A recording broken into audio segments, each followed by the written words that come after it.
right, let's get on into it. Yeah, I mean, Clemson just started fall camp today, as everybody is well aware. This is one of the more pivotal fall camps that I can remember in quite some time. I mean, there's a lot of excitement, there's a lot of intrigue, there's a lot of narratives and questions that you and I both have that we expect to get answered. Hopefully, as more and more comes out about fall camp. Of course, they had the big weigh-in yesterday, which unfortunately the results of which were not made public, at least not most of them. I was fortunate enough to get some insight onto that, but I don't want to betray my sources or anything like that. So it's going to be really interesting as those continue to trickle out. Dabo talked about some of them also today. Um, you know, I was very pleased from what I saw. There were certainly some intriguing numbers that I think we'll get into when those are made public. But it really more so than anything, it just signifies the start of football season, like you said, man. It's an exciting time, and I'm really excited to get into it. But with this fall camp and kind of the attitude that this team is carrying into it, what are you expecting to ultimately glean from this group? Because they've kind of gone about it in ACC media days and Clemson media days as extremely confident, but also very low key and understated about it. Yep. How do you think they carry that into this fall camp? I think that's going to be interesting, and I'm really excited to hear what Grayson Mann thought of how practice went. You kind of never know how these things are going to start, and I'm really excited to hear about just the vibe around practice and how was it.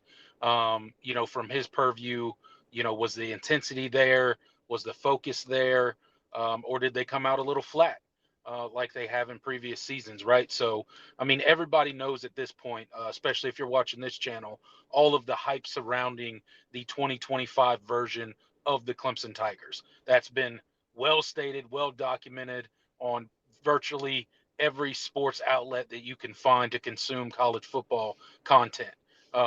It's crazy. It's a crazy time when Paul Feinbaum is giving Clemson some praises because that doesn't happen too often. Not that I really care what he thinks. That's just an example of a rare source that is hyping Clemson up going into this season.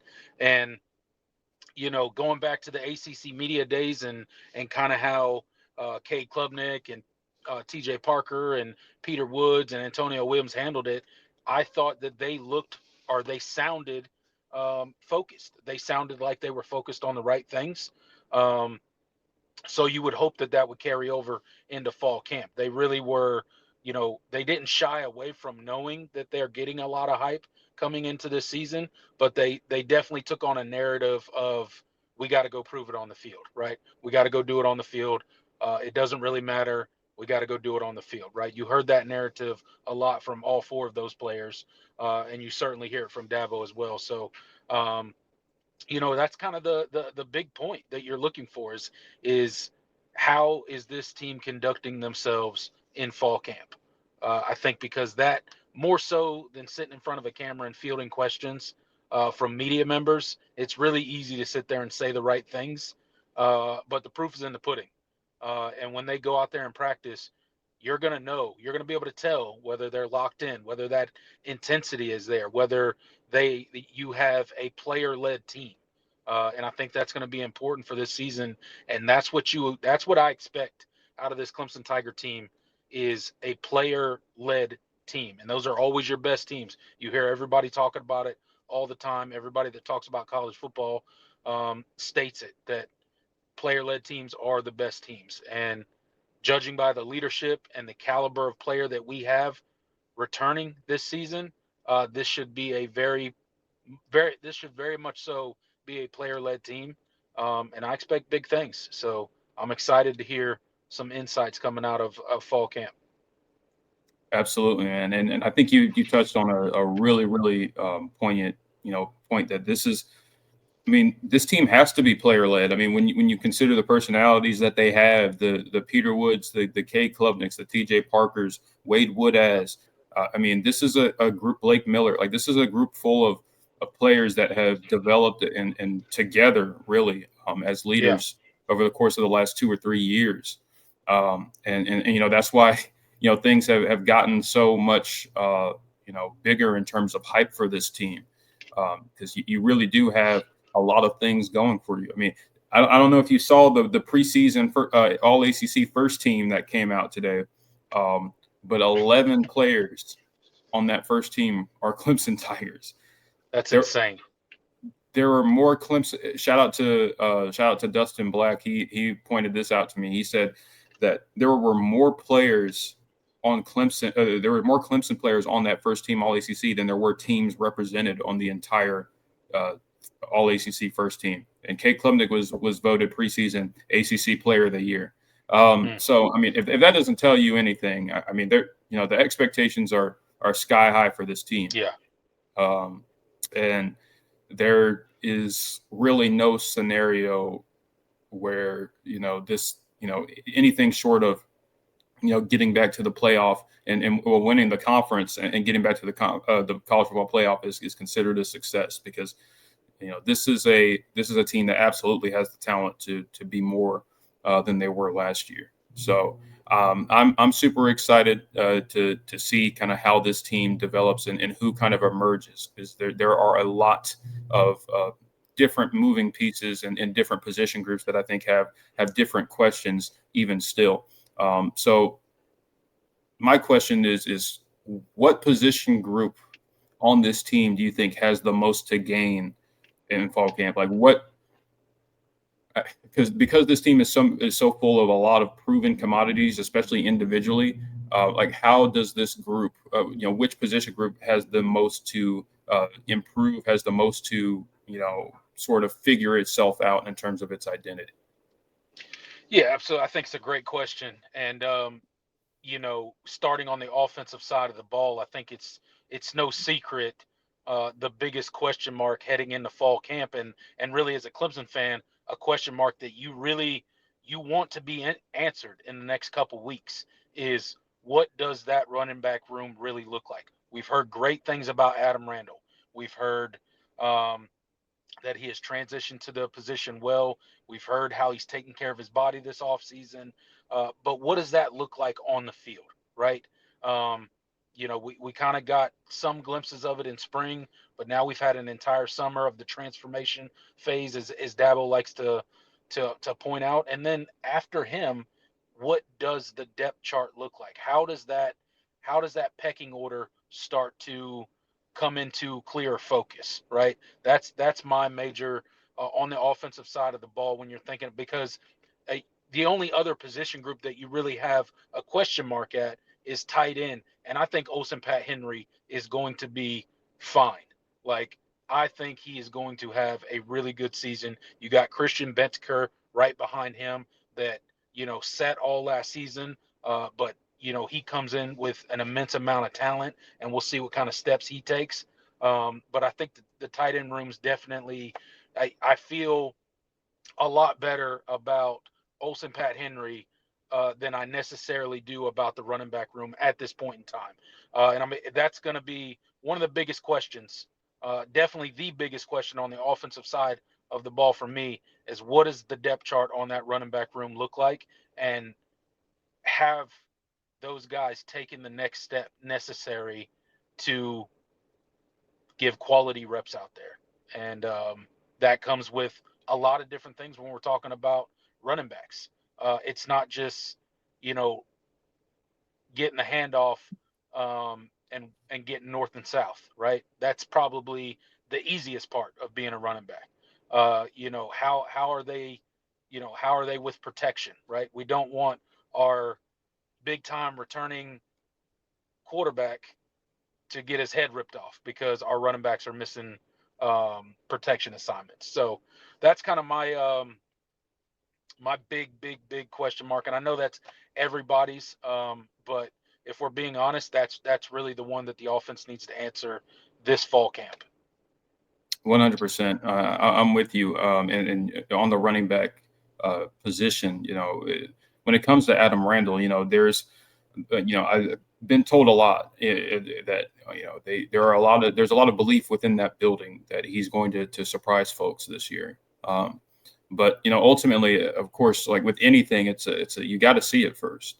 And Mm-hmm. a guy that has moved from wide receiver to running back, and he's played running back at different points, throughout his football career and his life. But it's playing it at the college level after spending 3 years of development as a wide receiver. I mean, there is a learning curve that you have to imagine is there, even with having prior experience.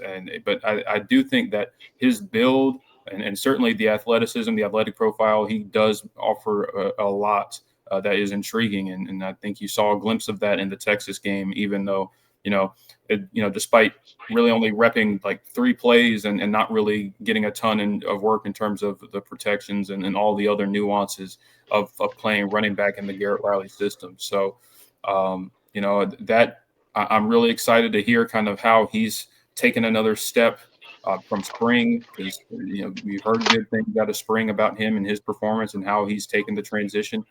Um, there's and certainly he's not the only receivers that is transitioned to running back and been successful. I had somebody mention today that they kind of he kind of reminds them of Antonio Gibson, who of course is a running back in the NFL now, after having played wide receiver for a lot of his career. There are examples, and there's certainly a lot of traits. Just having the ball in your hand, is with the way Adam Randall can move and the way that he can physically, shed tackles, and he's sneakily elusive in that regard. I mean, you see kind of how those skills can translate, and I think the biggest problem with him when he was playing receiver was just you couldn't get the ball to him. For there were a number of reasons, but it didn't work out for him at that position. And so, but when he did get the ball in his hands, he looked really good. I mean, and he looked explosive. He looked fast. And so now this is an opportunity, you would think, in theory, that he can get the ball in his hands without having to work himself open and do all the things that it takes from a wide receiver standpoint. So. Absolutely. The running back position is going to be the biggest thing. And with Gideon Davidson coming in, and of course, Jay Haynes rehabbing, but, seems to be on the fast track to being on the field sooner rather than later. There's a lot of intrigue with this group, despite not having a proven commodity there. Another group I would point out, it's not really a position group, but a position group within a position group, and that is the second team offensive line. I'm really intrigued to see kind of how those guys how the pecking order sort of sorts out. I read today on Tiger Illustrated, it was reported that Colin Sadler worked out with the first team at left guard. So, and I think that makes a lot of sense. That shouldn't be the most surprising thing in the world. He's always been one of the first guys off the bench. And he was definitely in play, one of the biggest guys in play for that guard spot. But I'm really interested in the guys behind him. Like, what does tackle look like in particular? How does that pecking order shake out? There's a lot of options. You had Elijah Thurman that played left tackle before getting hurt last year. You have, of course, you have Mason Wade in there, who I believe repped at right tackle today. Even though I think he projects more as an interior guy, and same with Thurman. So I think that's one of the things that I'm interested in. Of course, Harris Sewell has repped a ton at center and guard. So you would expect him to be a lock to fill in at one of those spots if need be. But there's still a lot of room for I think improvement. What is a guy like Ian Reed, who spent a lot of time injured throughout his career, like, is he going to be able to work his way into that second team? I don't think he was repping with the second team today. Um, but of course, I'll ask Grayson about that when he comes on, because he'll probably have a clear picture of that. So I think that group has probably the biggest room to, well, not the biggest, but one of the biggest,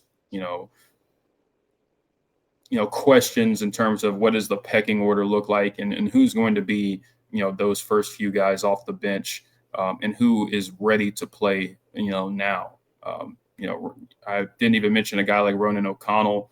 Of course, you got a couple of older guys like Dietrich Pennington, who knows? Maybe the light bulb comes on for him at some point. It's one of those things you just never know. And offensive line is such a difficult position to project, but there doesn't seem to be a clear pecking order right now on that second team right now in terms of positions and where guys are going to slot. But I think the good thing is you have a lot of guys that can play different positions.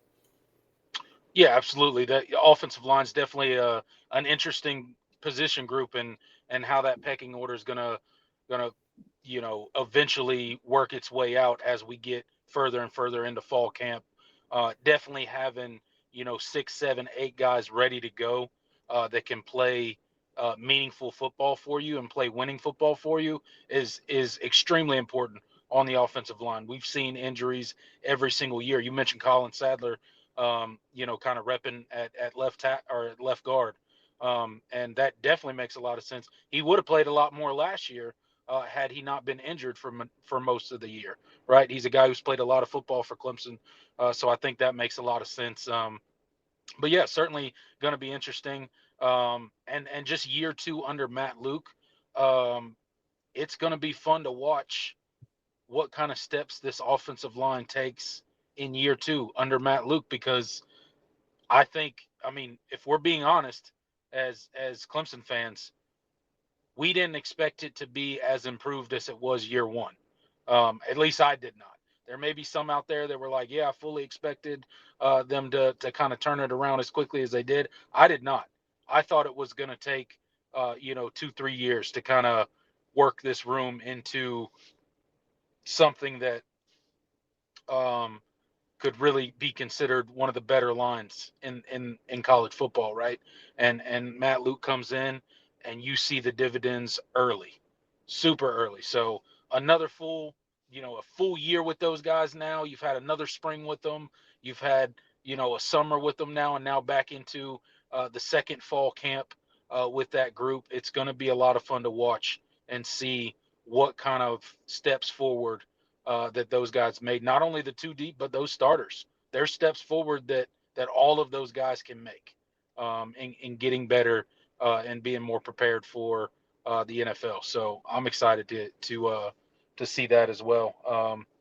And then just hitting back on Adam Randall, I know we've moved off of him, but nothing would make me happier than that guy to have the season that Dabo's telling us that he's going to have, right? I just don't know yet. I Yeah. hope, and I'd be beyond ecstatic if it happened that way. But that's still a big question mark for me. That's a big transition. And I know he's athletic and he's big enough and all of those things, but it's a big transition. So with a lot of responsibility. So we shall see. We shall. We shall. Um, of course, some other guys that and some other positions that certainly have a lot of intrigue. I mean, the defensive line. Obviously, you know who your front four are going to be, your starting four are going Yeah. to be. Yeah. What does defensive end, the second team, like who are your guys that you're going to rely on? Feel pretty confident you're going to see a good bit of Shaq Lawson, Jaheim Lawson. I wish. Hey, Yeah. can we bring him back? Just Yeah. one season. Just one season. We'll only play him for like a half of every game. Yeah. Yeah. But Jaheim Lawson, Yeah. Cade Denhoff, I think you'll certainly see a good bit of. But who are the guys that emerge behind him? Darian Mayo, Is he going to take another step in his development and be a guy that the coaches feel comfortable playing? And I don't think he's going to be you're going to get him in and play him like 30 snaps a game type of thing. But can he Right. can you spell you can you spell your guys for 10, maybe 15 snaps, and then we get to see a little bit more of him. When we see, Shaq, I keep wanting to say Shaq Lawson. When we see Jaheim Lawson, is his role going to evolve in this defense, or is he really just going to be a pass rush specialist? I mean, Yeah. I don't know. He's certainly not the most physically imposing, but he's extremely twitchy, and that's why the coaches love him. And when he is allowed to just kind of get after the quarterback, he certainly looks the part. Um, so there's a lot of questions there for sure. And Yeah. I mean, it, it's one of those things. yeah. I mean, definitely. Like Jaheim Lawson specifically is, what has he done this summer? What does he look like now? Another summer in the strength and conditioning program. Is he gaining, or is he getting any closer to becoming that every down defensive end? Or is, like you mentioned, is he going to stay as kind of this hybrid, kind of get after the quarterback pass rusher? You would hope that he's starting to take some more steps towards being a a realistic option as an every down defensive end. But again, that's a question that's got to be answered. And then on the interior of that defensive line, those defensive tackles, what you have, and Peter Woods and Demonte Capehart. What's Stephylon Green going to look like, right? Does he take that next step? Um, and other guys in the interior, that defensive line, like, are they going to take those next step and be the quality depth that you can rotate in and out so that your defensive line come the fourth quarter is not completely gassed, because we obviously know the four guys that are going to run out there first, but they can't play every snap of every game. There has to be quality depth behind them that can spell them and give them a bit of a breather. So definitely going to be interesting to see how that depth shakes out as well. But let's stay with the defense. Talk about safety a little bit. Who's going to be that? Who's going to step up at safety? We talked about in the offseason, Jordan, in spring, and as we were kind of talking about the roster and what had left and what we still had, and we know what we lost at safety, and it was massive, right? R.J. Mickens was huge. Had a great year for Clemson, right? So who's that guy that's going to step in and be that at safety, or who's going to be those few guys that are going to step up and be that at safety? I think that's going to be one of the more interesting position groups to watch come as we delve deeper and deeper and get more practices in fall camp and see how kind of that depth chart shakes out. Absolutely. And you touched on it. Yeah, safety absolutely has a lot of intrigue, and for good reason. I mean, I think you have options. Yeah, Of course, you have Kylan Griffin, who's played a good bit. Um, Khalil Barnes, certainly has played at both, safety and nickel, but he's a guy that can give you a lot of versatility positionally in that defense. And you have the guys behind them that are looking to take that next step. Ricardo Jones, obviously, I think has the biggest room to improve, or not improve, but the biggest to gain from this fall camp. I mean, I yeah, truly think he has the ability to be a starter. hmm, And I think the coaches think so as well. But it's ultimately about, does he take to that, and is he fully ready and trustworthy enough on that back end to execute the responsibilities that he's going to be asked to. yeah, Um, this is it's I mean, I think the ceiling is extremely high for this kid. And I thought he was certainly underranked a little bit coming out of high school. I mean, yeah, I think the injuries kind of impacted how the recruiting services saw him, but I saw him as a top 100 type kid. And I think he might have been in a couple, but I think he kind of tapered at the end of the cycle just because he was dealing with the injury. Um, but I think he has a chance to be one of the better safeties that Clemson's had, and I think if he does take that next step in his development, I think we're gonna have a lot of fun watching him this year. So, uh, you Yeah, know, absolutely. that's the biggest thing, and then you've got some guys that I think are really interesting too in terms of long term potential, but they just haven't played a ton. Ronan Hannafin, who came to Clemson as a receiver and spent a lot of his career um, at linebacker in high school.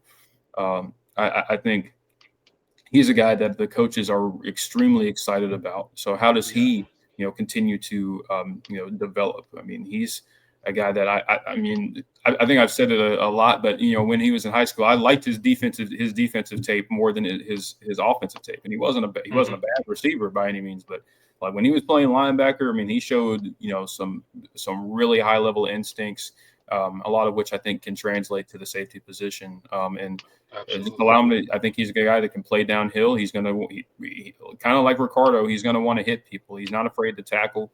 Um, and so, will the coverage aspect will that come along too? It will determine whether or not we see him in a bigger role this year. And the last guy I wanted to mention is Jamal Anderson, who came to Mm. Clemson as a linebacker and has repped a ton with the safeties in spring and now fall, and it seems to be a move that I think the coaching staff is going to stick with. Um, I want to see how he looks in that position because at linebacker he never seemed like he was going to be able to put on the size needed to be comfortable with him trying to play downhill and in the trenches and stop the run and things like that. I mean, I think he's got all the potential in the world coverage wise. Yeah. And the physical frame, the length, all of those things you want in a linebacker, but if you're not physically ready, you gotta do something. And I think safety allows him to play, kind of play smaller, but also still kind of um, use some of the natural ability that he has as a rangy guy that can, if he can play downhill and but also cover you know running backs and different smaller players out of the backfield that you wouldn't want a traditional linebacker to cover. I think he has some utility if we can see him, but that's we got to see it. So there's the safety room, as you mentioned. There's a lot of intrigue. Uh, and you touched on the backup defensive line. We talked about it a little bit. Um, Vic Burley, I think, is going to his Vic Burley is going to determine a lot about how this depth chart shakes out. Because I feel pretty confident that Stephylon Green is your first guy off the bench in terms of defensive tackles at Yeah. this point.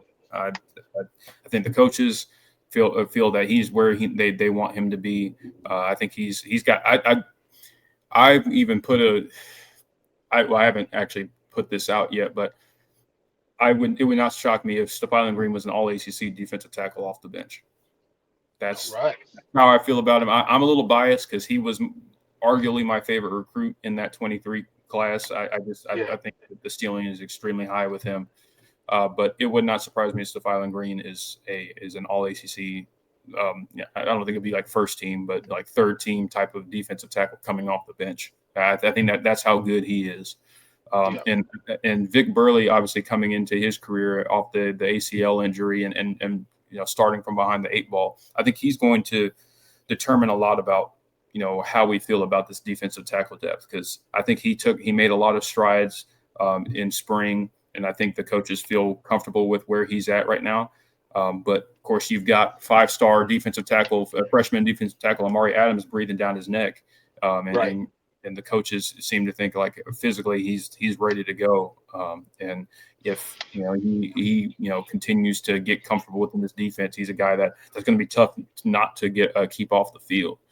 So that I think you feel good with where you are at defensive tackle, just because I think you have three guys that I think will be very capable off the bench. But how do those guys how does the snap count divvy up between Vic Burley and Amari Adams in particular? How does that look? Because, like I said, I feel pretty comfortable with where Stefan Green is right now. Yeah, absolutely, man. It's you, you got a lot of great options there, and that's it's kind of the beauty of this Clemson roster is there's just certain position groups where you're pretty deep, and you feel really good about that. And defensive tackle is definitely one of those position groups where you got some really quality guys behind your first two that are going to run out there, and excited to see how that shakes out. This team they don't have a ton of big time question marks, right? There's just a few, and we kind of rattled most of them off there. But for the most part, this team is really solid. And there's certain points where our depth is not great, but if health is on our side, and this team kind of keeps their head down, don't read their press clippings, be that player led team that has accountability, um, and is focused.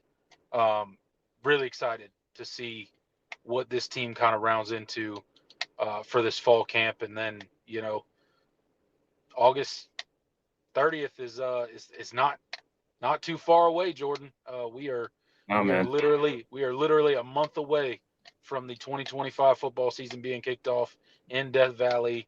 Night game, LSU's in town. It's going to be crazy. absolutely, and this team. I mean, you're starting to feel it now, Yeah. and the anticipation before that LSU game, man, is going to be it's going to be something different, man. Like I haven't felt this anxious for a season opener, especially at home, in Yeah. quite some time. But obviously there is a lot riding on this game. I mean, not in terms of like playoff hopes necessarily, but in No. terms of feeling like this group is and feeling like this program is getting back to where it was during the I don't want to say the glory days because I don't think you're truly out of the glory days yet. I mean, this No. is still the this is still amongst the best run that Clemson has ever had. Yeah. I mean, you came down. Some you you were at a really high elevation, yeah, and we came down. A couple hundred feet yeah, from the elevation that we were at. Um, but make no mistake, they were still winning 9 and 10 games a year in Clemson's down years, which is a really good problem to have. When you're winning 9 and 10 games and it's a down year because you're no longer in the college football playoff every single year and competing for a national championship, that means your program's in a very good place, and that's where Clemson has been for well over a decade at this point. So I'm excited. You're right. The anticipation of this LSU game, I'm ready for it to happen like tomorrow, if it could. But I know they got some work to do, and we got to be patient. But it's going to be a really fun and intense game.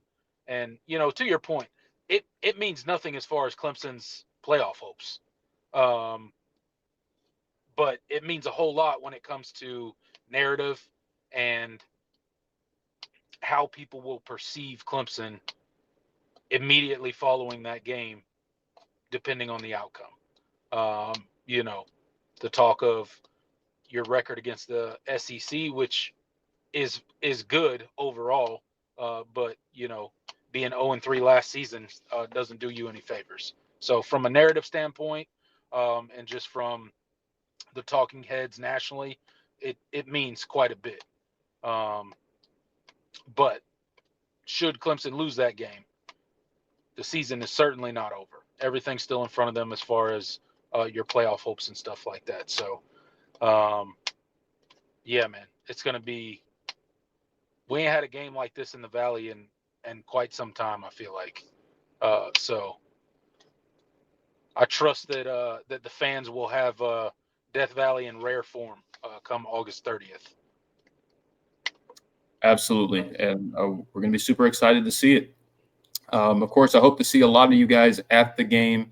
on August 30th. I'm really excited. And I plan to be there, and I couldn't miss this one.